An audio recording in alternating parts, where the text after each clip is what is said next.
Oui, aujourd'hui, on va commencer notre série La vie après la mort. Vous avez peut-être vu dans l'entrée qu'il y a un tableau et toutes les semaines, Catherine met une citation sur le tableau, donc allez voir ça. Une des citations, c'était Jane Seabrook qui disait s'il n'y a pas de chocolat au ciel, j'y vais pas. M'intéresse pas. Qu'est-ce qu'il va y avoir au ciel? Ça serait quoi notre existence? C'est ce que je veux explorer avec vous pendant 8 semaines. Et aujourd'hui, c'est une semaine d'introduction à ce sujet parce que dans toutes les générations et dans toutes les cultures, peu importe où sur la planète, les gens ont vécu, cette question tracasse chaque individu. Qu'est-ce qui se passe quand je prends ma dernière respiration? Qu'est-ce que ça va être? Et les gens veulent savoir quelle est notre existence après la mort. N'est-ce pas? Une partie des choses qu'on va voir pendant la série, c'est des témoignages de gens qui ont vécu des IME. Non, des EMI. Des expériences de mort imminente. Hein? En anglais, Near Death Experience, des NDE. Et puis, comme plusieurs, par exemple, ils vont même comme protester contre ce titre à l'expérience, une expérience de mort imminente, parce que les gens vont dire, « Hey, mon cœur ne fonctionnait plus, il n'y avait plus aucune activité au niveau de mon cerveau, 2 flatlines, j'étais mort pendant 2 heures ou 4 heures ou 8 heures ou peu importe, et j'ai vécu une expérience. Ensuite, je suis revenu dans mon corps. Donc, ce n'est pas une expérience de mort imminente. Ma mort n'était pas imminente. Ma mort a eu lieu. Et c'est l'expérience que j'ai eue après. Bon, mais c'est quand même le terme qui est employé dans la sociologie et même dans les rapports médicaux de nos jours. On va regarder le témoignage de plusieurs de ces personnes parce que ça vient confirmer plusieurs choses que nous voyons dans la Bible. Et comme les filles ont témoigné de comment ils ont senti l'amour dans la présence de Dieu, c'est vraiment quelque chose de glorieux de lire ces témoignages des gens qui parlent de comment ils ont été enveloppés dans les bras de Dieu, soit qu'il dit Jésus ou un être de lumière, et que jamais dans leur vie, ils ont senti aussi aimés qu'à ce moment-là, avec 0 condamnation. Juste un amour pur qui les enveloppait, qui les faisait sentir en vie comme jamais. Et donc, on va voir plusieurs de ces témoignages au cours des prochaines semaines.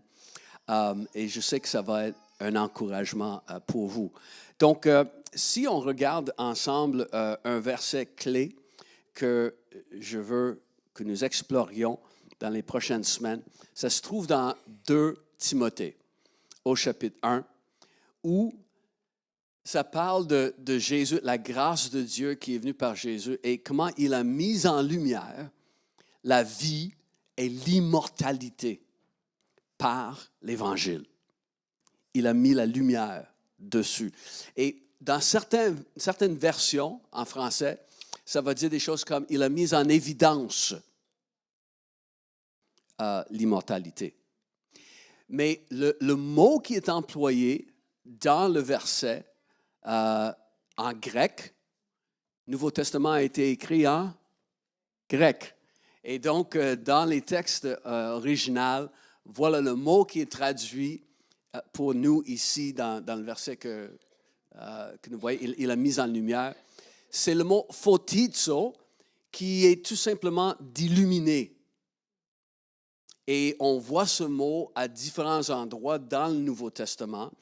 Par exemple, quand on parle de Jésus qui, en Jean chapitre 1, n'est-ce pas, en lui se trouvait la vie, et cette vie était la lumière pour l'humanité. Et cette lumière était la vraie lumière qui, en venant dans le monde, éclaire tout homme. C'est le même mot. Dans l'Apocalypse, nous voyons ce mot dans le chapitre 21 et 22. La ville n'a pas besoin ni de soleil ni de lune pour éclairer, car la gloire de Dieu l'éclaire. Mes mots. Chapitre 22. Ils n'auront besoin ni de lampe ni de lumière parce que le Seigneur Dieu les éclairera. Donc, le verset parle vraiment du fait que Jésus est venu, il a rendu à l'impuissance la mort et il a éclairé pour nous l'immortalité. Qu'est-ce que c'est? Aussi dans le verset, on voit ce mot qui dit qu'il a rendu à l'impuissance la mort. Donc, plusieurs versions vont dire il a aboli la mort ou il a détruit la mort. Et encore là, ce mot en grec peut être traduit en différents sens selon le contexte. Mais nous voyons dans le Nouveau Testament que ce mot est utilisé pour parler de quelque chose qui est rendu comme nul et non avenu, null and void, annulé, cancellé, plus de puissance sur moi. C'est aussi utilisé pour parler de quelque chose qui est aboli ou détruit. Mais toute l'idée que quelque chose qui n'a plus de pouvoir, même si c'est quelque chose de légal, ça avait un impact, mais là, ça n'a plus d'impact sur moi. Ça n'a plus d'avis légal sur ma vie. Donc, c'est ce que nous allons voir en tant que texte et plusieurs textes dans le Nouveau Testament. On nous donne une idée de c'est quoi la vie après la mort. Vous savez, quand on ne sait pas qu'est-ce qui est dans le noir, on l'invente.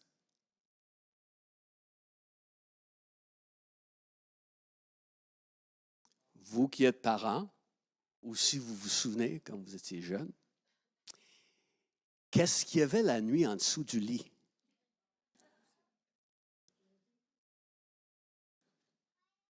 Qu'est-ce qu'il y avait dans le garde-robe? Quand on est dans le noir et on ne sait pas qu'est-ce qui est là, bon, mais l'imagination, ça tourne et on invente bien des choses. C'est ce qui est arrivé dans notre monde à travers les religions du monde. Encore une fois, dans toutes les cultures, dans toutes les générations, les gens qui ne savaient pas qu'est-ce qui arrive après la mort inventent.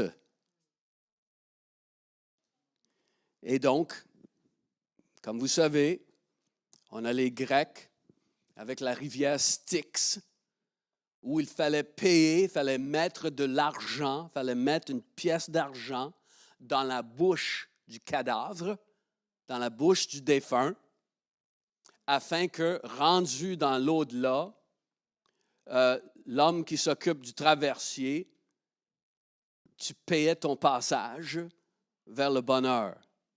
Sinon, bon, mais c'est la rivière Styx qui devenait ton destin éternel. Et on a les Égyptiens qui avaient toutes sortes d'idées. Et vous savez, pour les Égyptiens dans l'Antiquité, il fallait que le corps soit parfaitement préservé si tu voulais la vie éternelle. Donc, ceux qui n'avaient pas d'argent n'avaient aucune espérance pour la vie éternelle. Ceux qui avaient de l'argent, on les retrouve dans les sphinx et dans les pyramides et parfaitement préservés. Plus on avait de l'argent, plus on pouvait donner des chances à connaître la vie éternelle. Et la réincarnation, une autre invention. Je sais que je ne mérite pas la vie éternelle. Donc, je vais revenir et purger mon mauvais karma 1000 fois, 10 000 fois, 1 million de fois, 10 millions de fois. Le cercle de la vie qui ne change jamais. Et dans Ecclésiaste, nous voyons ce verset qu'on connaît bien. Les gens inventent parce qu'il y a déjà la pensée de l'éternité qui est dans leur cœur. Partout au monde, les gens savent il y a quelque chose, mais ils ne savent pas ce que c'est. C'est cette continuité de la vie est dans le cœur de tout le monde. Dans toutes les cultures, dans toutes les générations, il y a cette croyance qu'il y a quelque chose après la mort. On sait instinctivement que notre vie ne s'arrête pas à notre dernière respiration. Billy Graham disait, à ma dernière respiration sur la terre sera ma première respiration dans l'au-delà. Et instinctivement, tout le monde le sait. Ils ne savent pas qu'est-ce que c'est, mais ils savent qu'il y a quelque chose après la mort. Je vais vous le prouver. Dans toutes les cultures, dans toutes les générations, quand quelqu'un meurt, selon la croyance, on va traiter le corps de cette personne avec la pensée de l'éternité. Toujours. Donc, les Vikings mettaient le corps sur un petit bateau qu'on allumait en feu pour accompagner cette personne et lui donner un passage digne jusque dans l'éternité. On prenait une jeune femme vierge qu'on tuait et on mettait dans le bateau avec lui. Parce qu'on croyait à cette idée folle de la sexualité libre pour toujours, si il y a une jeune fille qui est dans le bateau avec toi. Les idées les plus folles, mais des idées dans toutes les cultures qui disent qu'il y a quelque chose qui s'en vient. Les gens se mettaient en peine d'une préparation quelconque pour après. Ils savent ici. Et ils ne se mettent pas en peine de la poule qu'ils vont tuer puis manger 1 heure plus tard. C'est vrai? On ne se met pas en peine là, de la poule. Là. Mais de l'être humain, oui. Et on va littéralement préparer son corps pour après. Parce qu'on sait qu'il y a quelque chose.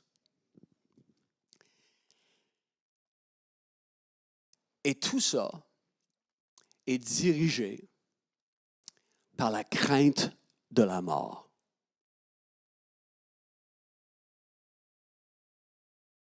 Déjà entendu quelqu'un dire « Oh, moi, je ne crains pas la mort. Je n'ai pas peur de la mort. Hey, moi, je n'ai pas peur de mourir, moi. » Ah oui?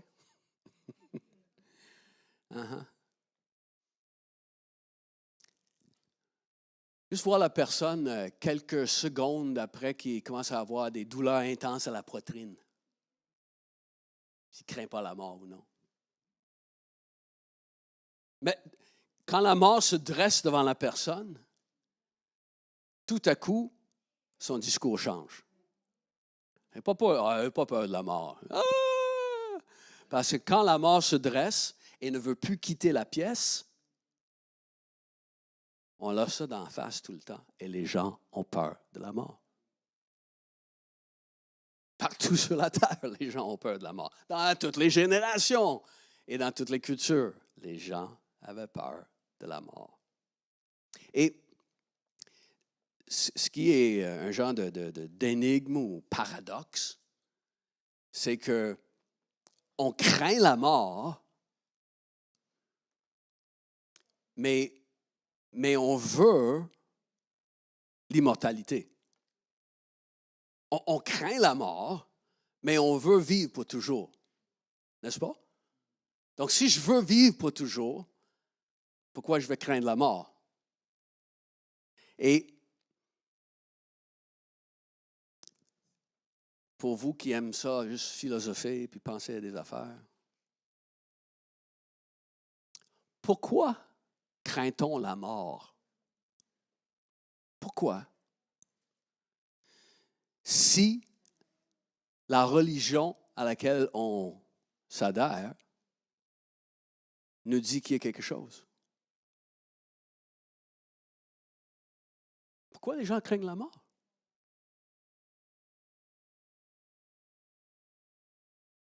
Leur religion dicte qu'il y a quelque chose après. Alors pourquoi je crains la mort? Dans le fond, ça devrait satisfaire tout le monde. Si ces choses sont vraies. Voici ce qu'un psychologue, psychiatre qui enseigne à l'université Stanford dit. Malgré les défenses les plus solides et les plus vénérables, nous ne pouvons jamais maîtriser l'anxiété face à la mort. Elle est toujours là, tapie dans quelques ravins cachés de l'esprit. Cette peur de la mort est toujours là, et cette peur de la mort va toujours faire peur. Dans Hébreu, il est écrit que Jésus est venu pour secourir ceux qui étaient pour toujours esclaves de la crainte de la mort. Esclaves de la crainte de la mort. Wow! Et c'est pour ça, c'est la crainte de la mort qui fait que les gens travaillent si fort pour savoir comment prolonger la vie. Comment repousser au plus loin le moment de la mort. Donc, un élixir magique, une fontaine de jouvence qui va être trouvée à quelque part, ou la science médicale. Comment ralentir les effets de l'âge. Est-ce qu'il y a quelqu'un qui peut nous suggérer une façon de ralentir les effets de l'âge? Ah, il y a peut-être quelques crèmes que tu peux mettre. Il y a peut-être quelques visites sur un chirurgien esthétique. Mais ça va donner 2, 3 ans, 3, 4 ans, un peu plus d'apparence que l'âge n'est pas là. Et pour certaines personnes, après certaines injections de Botox, tout ce qui bouge sur le visage, c'est les lèvres. Tu sais, tout ce qui est en haut, c'est... Il y a zéro, tout est gelé, là. Pas de rides, mais tout est gelé. Et ils pensent que c'est pas par les apparences l'âge. Oui, déjà, c'est peut-être pas de rides, mais je vois que... Bien sûr, comment ralentir les effets de l'âge devient une industrie de plusieurs milliards de dollars par année, n'est-ce pas? Mais on a un autre sauveur qui arrive. Ça s'appelle l'intelligence artificielle. Là, les gens ont espérance que l'intelligence artificielle va nous sauver. Il y a des gens, des milliards de dollars sont donnés pour financer des études. Les gens sont après faire des essais à reproduire le cerveau humain. Je vais parler de ça dans un message qui s'en vient. Mais l'idée serait que, bon, lorsque ton corps ne fonctionne plus, mais au moins on a ton cerveau qu'on a reproduit, qui peut être implanté peut-être dans un corps qui est en santé, quand on implante un cœur. On implante le cerveau reproduit.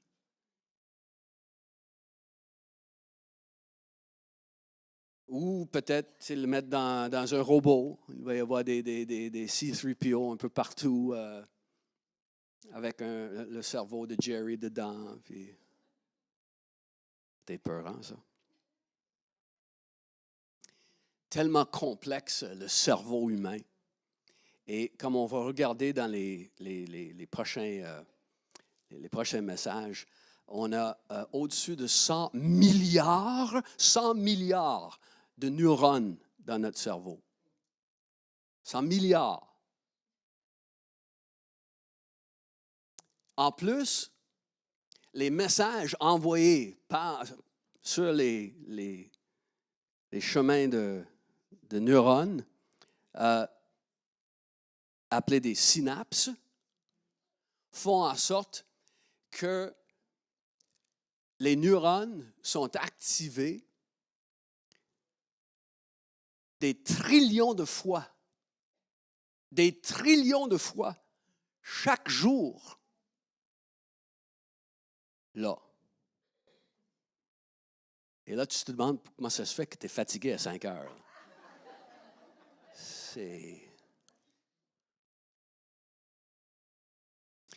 Mais ce que la science est en train de découvrir avec tout ce qu'on voit, moi je trouve ça fascinant, j'aime ça, j'aime ce que la science découvre dans tout ça.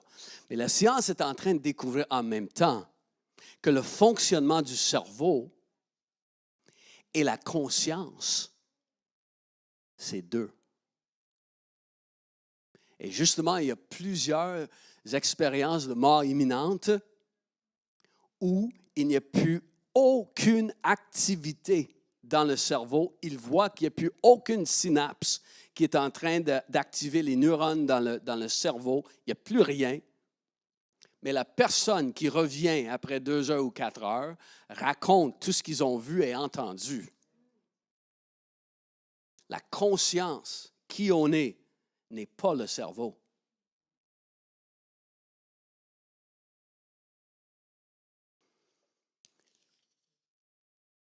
Et tous ces efforts de reproduire le cerveau, peu importe, de repousser la mort, tout ça, c'est parce que l'homme cherche une solution à la mort.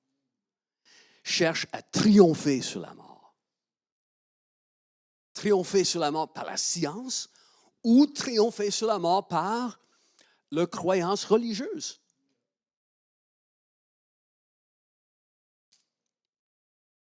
Et ils ont plusieurs idées par rapport à la mort, mais il n'y a aucune de ces idées qui peuvent satisfaire.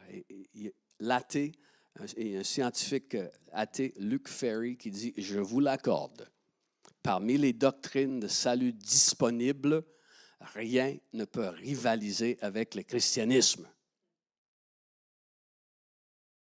Donc, lui, qui étudie les religions et qui voit leurs solutions, dit, je dois admettre, là, la seule solution qui tient la route, c'est la solution offerte par Jésus. J'ai toujours été fasciné par le voyage de Marco Polo. Marco Polo, ce n'est pas juste un jeu qu'on fait dans la piscine. C'est Marco Polo. Bien sûr, Marco Polo était cet explorateur du 13e siècle. Et me souviens, quand j'étais en 5e année, et on m'a donné un livre de Marco Polo. Et on a étudié ça en classe. Ce n'est pas ce livre-là, ça c'est le livre du voyage, des aventures de Marco Polo. Pas celle-là que j'avais, mais je trouvais ça fascinant. Puis, je lisais ces voyages et tout ce qu'il avait découvert.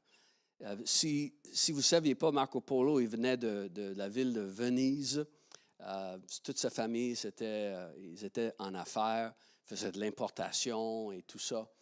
Et en 1271, il a commencé un voyage vers la Chine. Non seulement il a vu la Chine, mais il a vu ce qui aujourd'hui c'est le Sumatra, Singapour, l'Indonésie, le Vietnam. Il a vu du pays. Et son voyage a duré plus de 20 ans. Il était pas le premier de l'Occident à aller en Chine, mais il était le premier à voir plusieurs des endroits comme à l'intérieur de la Chine et aussi, bien sûr, le premier de l'Occident à écrire en détail ce qu'il voyait là-bas. Et puis, son rapport, ici on voit quelques pages des livres les plus vieux de Marco Polo, les aventures de Marco Polo. Son récit, son rapport a inspiré des conversations dans tout le pays, que ce soit chez les grands, dans les cours royales, que ce soit chez Starbucks à l'époque, les gens parlaient de ce récit fabuleux de Marco Polo. Et puis, il est venu pour parler du royaume du fils de Genghis Khan. Puis c'était quelque chose. Voici ça c'est la plus ancienne version en français, et c'est le prologue. Puis ça dit ceci au début. Seigneur, empereur et roi, duc et marquis, chevaliers et bourgeois, et tous gens qui veulent savoir les diverses générations des hommes et des diversités des diverses régions du monde, prenez ce livre et qu'on vous le lise, car vous y trouverez des choses grandes et merveilleuses et les diverses histoires de la Perse, du pays des Tartares, de l'Inde et de plusieurs autres pays desquels notre livre parle, selon la description de M. Marco Polo, un sage et noble citoyen de Venise qui les a vus de ses propres yeux. Donc, son livre a même influencé beaucoup Christophe Colomb. Et voilà, ça c'est ici des pages du livre de Marco Polo à droite, là, qui appartenait à Christophe Colomb. Il avait pris des notes sur les marges et tout ça. Et ça l'a inspiré beaucoup à aller explorer lui-même. Et quand lui est revenu, n'est-ce pas, du Nouveau Monde, il a décrit en détail ce qu'il avait vu en Amérique. Et les gens en Italie, qui avaient peut-être entendu parler que la Chine et les nations orientales et l'Inde existaient, ils savaient que ça c'était vrai, mais il n'y avait pas de documentaire sur Netflix à l'époque, si vous ne saviez pas. Non, c'est ça. Il n'y en avait pas. Oui, c'est ça. Il y avait juste 2 postes en noir et blanc. Et donc,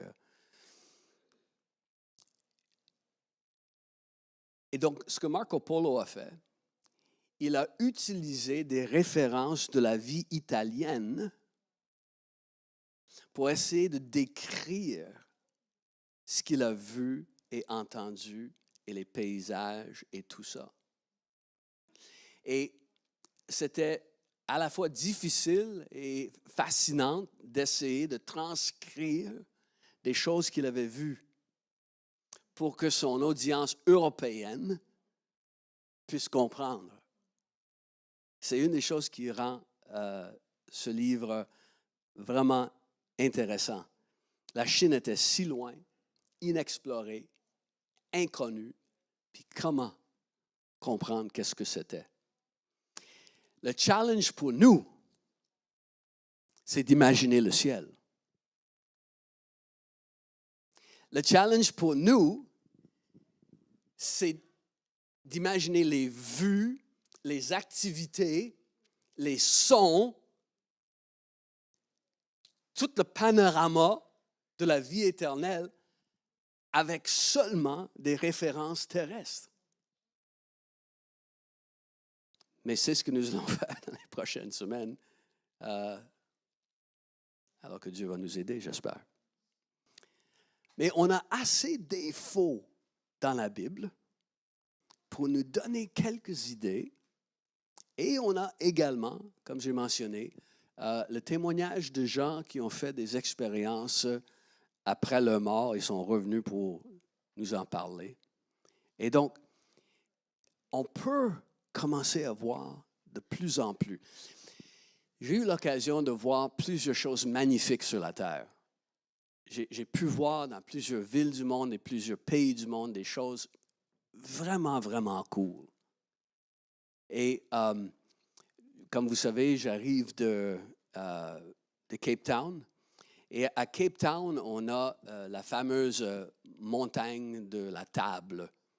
Et la ville de Cape Town est toute située en bas de la montagne. Et c'est vraiment, quand tu montes, on peut monter sur la table. Et c'est tellement une belle vue aussi à partir de la montagne. Et c'est un des endroits qui est couru au monde pour aller voir ça. Et il y a un phénomène aussi qui arrive lorsque la température est idéale et tous les éléments météorologiques sont optimales. On voit des nuages qui passent par-dessus la montagne et qui commencent à tomber, puis on les voit tomber. Et c'est comme, on appelle ça la nappe, the tablecloth. Il fait chut. Et c'est vraiment cool de voir ça. Et puis, quand on passe dans les Rocheuses, hein, c'est comme, wow! Ou les Alpes. Quand on va aux Chutes Niagara, ou quand on va même à Tour Eiffel, ou peu importe, essaie de décrire ça à quelqu'un après, qui n'a jamais vu ça. C'est pas facile, là. Quand j'étais dans le désert au Niger, parmi des Fulani qui ont passé leur vie dans le désert au Niger, essaie de décrire qu'est-ce que c'est quand il y a une tempête de neige à Montréal. Essaie de mettre ça dans des mots qui vont peut-être comprendre qu'est-ce que c'est quand des flocons de neige tombent. Donc, de parler de quelque chose qui est dans l'au-delà, qui va être, selon la Bible, 1000 fois, 10 000 fois meilleur de ce qu'on vit maintenant, mais avec des références de qui on est maintenant.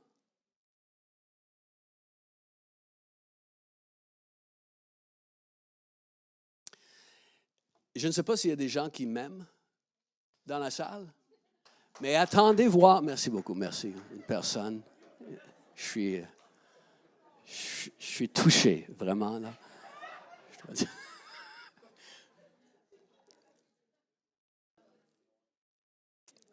Pour tous les autres, je vous comprends. Mais attendez Jerry 2.0.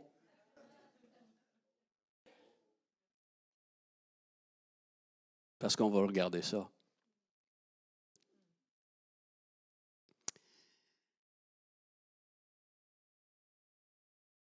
J'ai un objet mystère ici.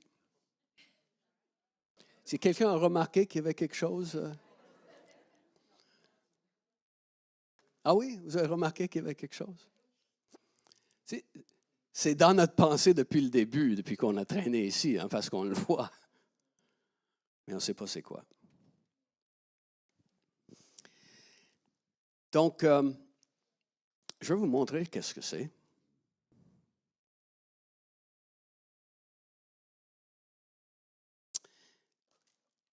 Et pour ça, on va fermer les lumières. OK? Donc, je peux vous prévenir, il va faire noir. OK? Comme il va faire vraiment noir. Dans quelques instants, il va faire vraiment noir.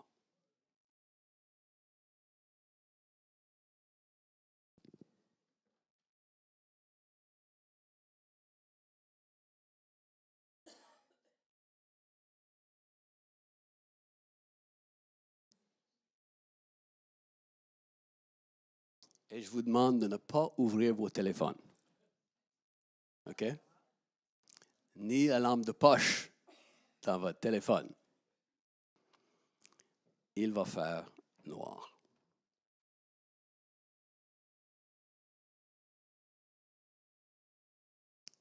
OK? Donc, toutes les lumières vont maintenant fermer.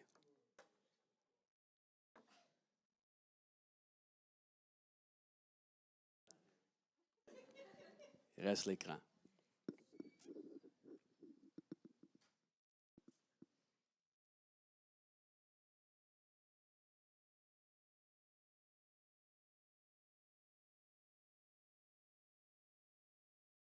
Alors, qu'est-ce que c'est? Avez-vous une idée? Est-ce que vous voulez deviner? Ce n'est pas une personne. Ce n'est pas un chat. Ce n'est pas un lapin que je veux sortir d'un chapeau.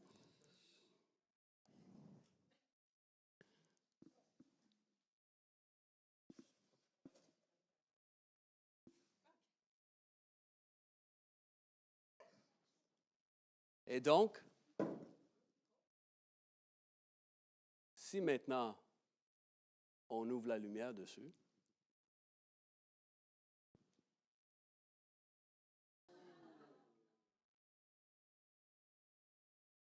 voyez bien qu'est-ce que c'est.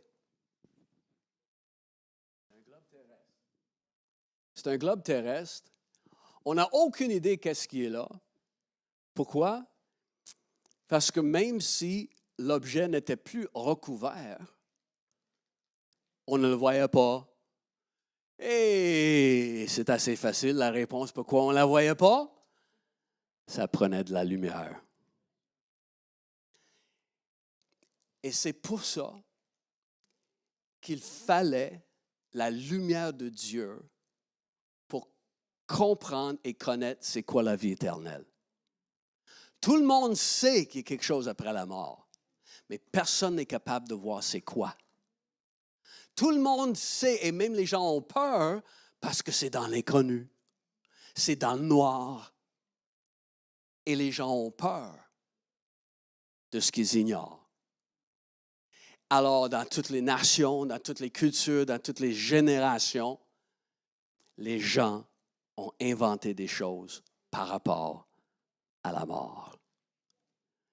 Mais Jésus, il a rendu la mort à l'impuissance et il a mis en lumière l'immortalité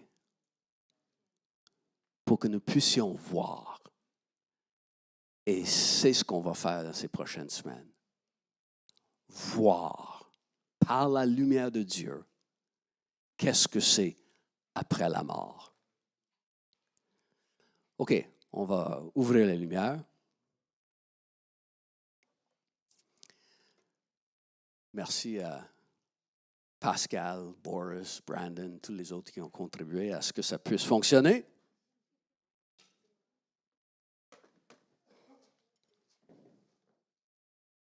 La chose que j'avais oubliée, c'était cette patente-là, qui a donné pas mal de lumière quand même, hein, le petit écran. C'est quelque chose, hein?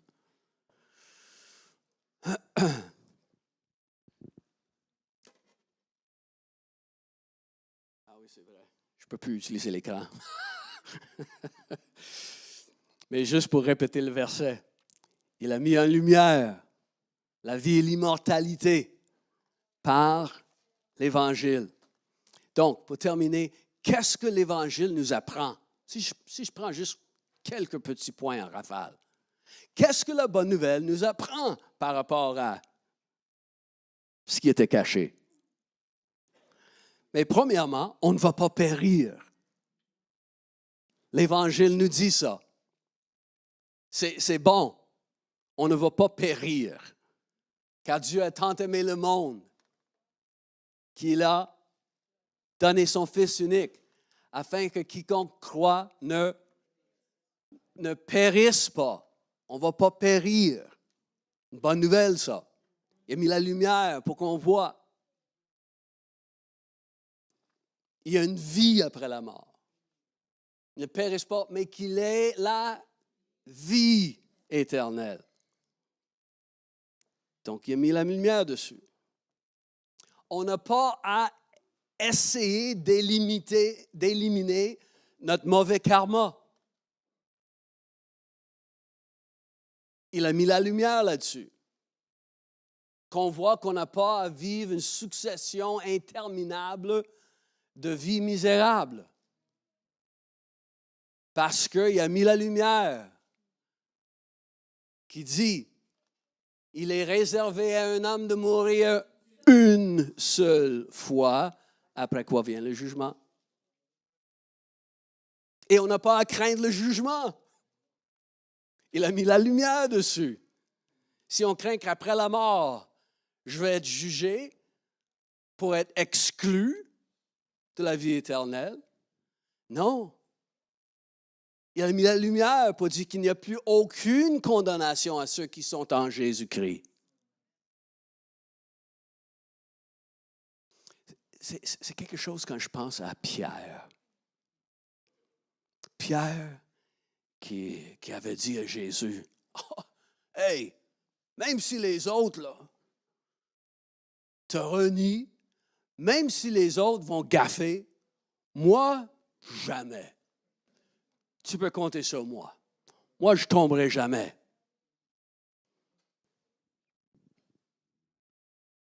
Moi, je ne tomberai jamais. Moi, je ne ferai jamais de gaffe. Et comment Jésus l'a restauré après la résurrection, n'est-ce pas?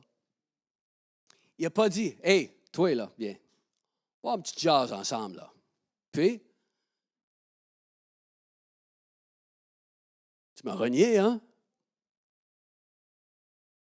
Il n'a pas fait ça du tout, hein? Et j'ai dit, « Hey Pierre, viens avec moi. » S'asseoir avec lui. « Pierre, m'aimes-tu? » « Mais oui, tu sais que je t'aime. » Ouais. Il l'a restauré dans une relation d'amour.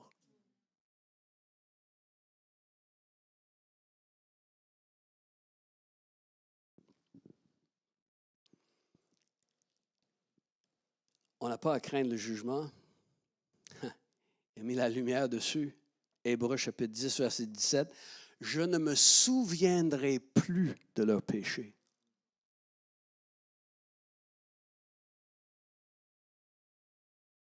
Donc, il n'était pas pour dire à Pierre, « Hey, viens ici, toi. »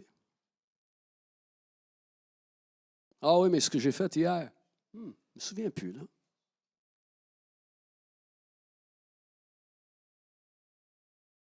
La lumière qui dit, on a l'espérance d'une vie meilleure.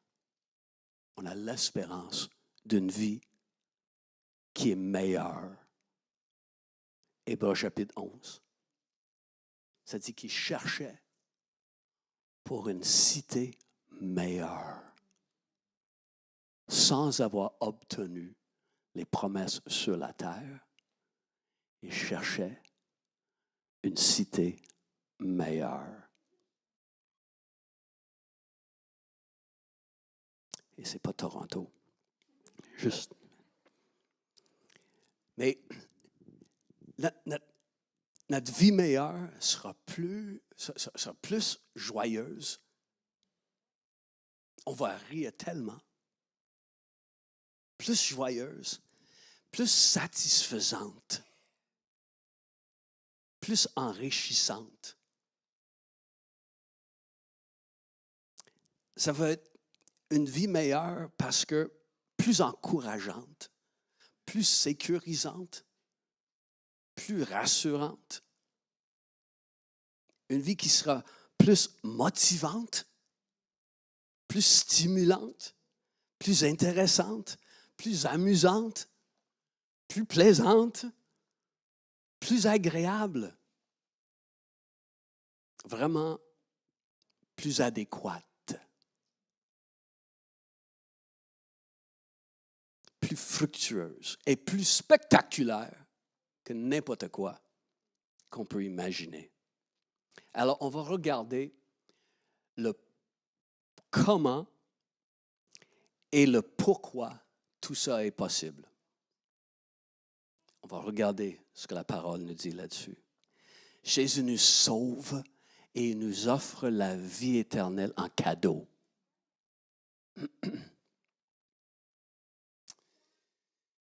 Si je vais au magasin et j'achète quelque chose que je possède, je peux maintenant donner ça à qui je veux, n'est-ce pas? Jésus, il a payé notre salut. Il a payé notre vie éternelle et il peut la donner à qui il veut.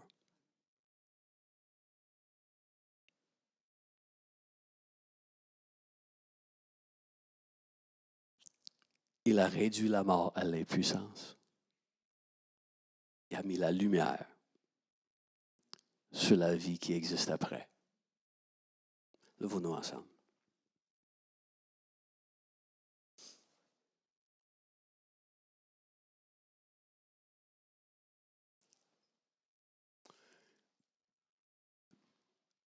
Ferme tes yeux un instant.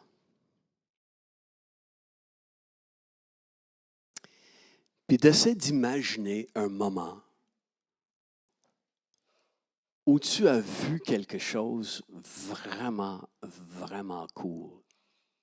Peut-être tu étais en voyage. Peu importe.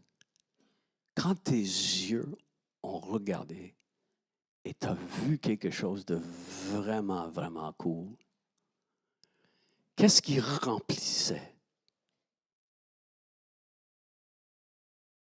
ton regard? Qu'est-ce que tu voyais?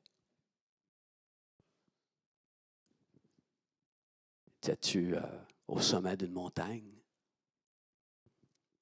Étais-tu au bord de la mer avec des grosses vagues qui déferlaient, qui frappaient peut-être des rochers? Étais-tu devant ton miroir?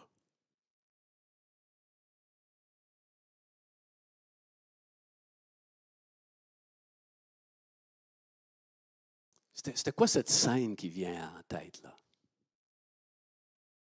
Pense à ça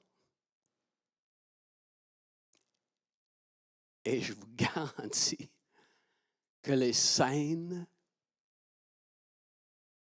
que vous allez voir, tous, vous allez voir des scènes plus spectaculaires. Pensez à un moment où tu étais tellement heureux. Pensez à un moment, il y a une joie qui a rempli ton cœur. Tu débordais de joie. Tellement tu étais heureux.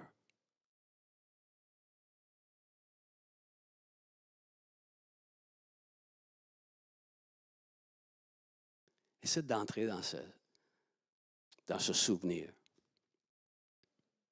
Qu'est-ce que c'était? Pourquoi riais-tu?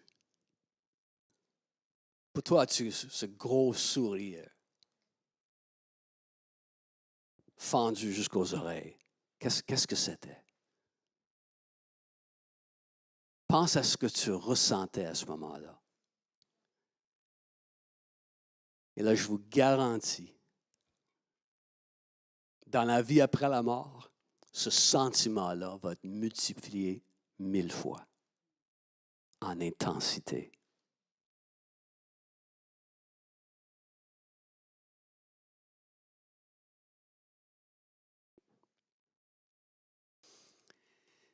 Et là, pensez à un moment où tu étais comme vraiment, tu ressentais une satisfaction, une paix et une satisfaction. Qu'est-ce que c'était?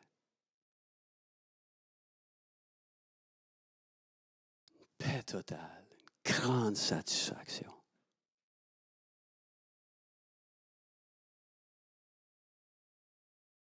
Qu'est-ce que c'était? Puis, comment tu vivais ça à l'intérieur? Et je vous dis à tous, je vous garantis que dans la vie qui est après la mort, c'est ça que vous allez vivre par 1000 fois en intensité.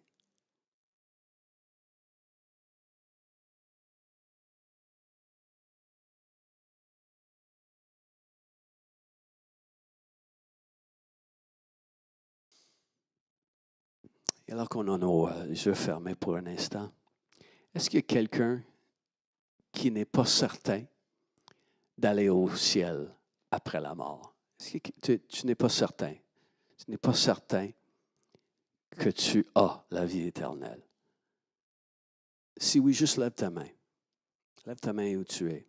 Je n'ai pas la certitude, Pasteur Jerry, que je vais au ciel, moi.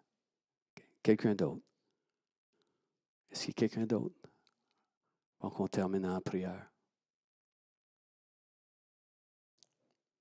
Tu n'as jamais peut-être donné ta vie à Jésus. Tu ne sais pas qu'il est le Sauveur. Et aujourd'hui, tu voudrais le recevoir comme ton Sauveur parce qu'il donne la vie éternelle à qui il veut. Donc, est-ce que tu n'as jamais accepté Jésus comme ton Sauveur? Et aujourd'hui, tu veux le faire. Aujourd'hui, tu veux recevoir le cadeau de la vie éternelle qu'il est en train de t'offrir aujourd'hui. Si oui, juste lève ta main où tu es. N'importe où dans la salle. Tu lèves la main et dis, oui, j'ai besoin de recevoir Jésus comme mon Sauveur. Amen. OK, mais on va prier ensemble. Seigneur, je demande que cette assurance de la vie éternelle habite tous nos cœurs, nous habite tous, habite tous nos cœurs. Je prie, Seigneur, que cette assurance vienne nous donner une confiance devant toi et vienne nous donner une audace auprès de ceux qui nous entourent. Seigneur, tu veux passer l'invitation à plusieurs à travers nous. Donc, je demande, Seigneur, que cette assurance que tu nous donnes se traduise en audace pour qu'on parle aux gens de la vie qu'on a avec toi après la mort. Et Père, tu sais que c'est ma prière, que ces quelques semaines servent à nous amener dans une nouvelle joie face à qui tu es, face à ce que tu prépares pour nous, et un nouveau zèle pour ton évangile, parce que c'est ton évangile qui vient illuminer c'est quoi? L'immortalité. Merci Jésus, tu ne nous as pas laissés dans le noir. Tu es la lumière de vie et la lumière du monde. Amen. Amen. Donc, vous avez un devoir cette semaine. Vous savez c'est quoi? Invitez une personne au moins à la réunion de la semaine prochaine.